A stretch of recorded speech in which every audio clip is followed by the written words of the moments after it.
Dans cette présentation, je vais vous montrer comment archiver un professeur. En fait, nous allons faire l'opération en deux étapes. Nous allons d'abord mettre qu'un cours de ce professeur n'est plus donné et puis l'archiver complètement.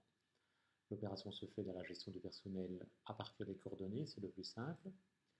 Le professeur en question, disons, est Alain Moser, qui pour l'instant, vous le voyez, donne un cours de France musicale, de chant d'ensemble et de piano. Si le professeur, pour une année, ne donne plus un cours des trois, donc le cours de piano par exemple, je vais mettre ce cours dispensé en non actif.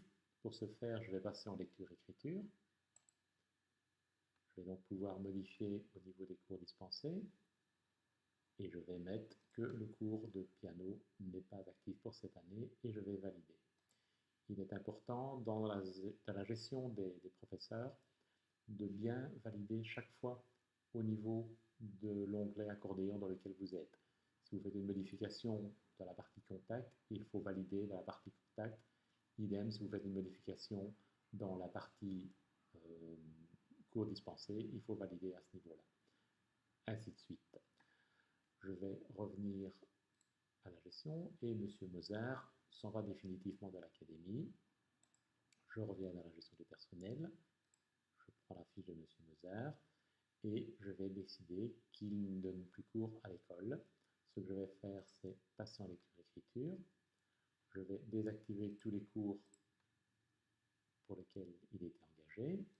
Je valide mon encodage. Je passe dans la partie coordonnées fichier signalétique du professeur.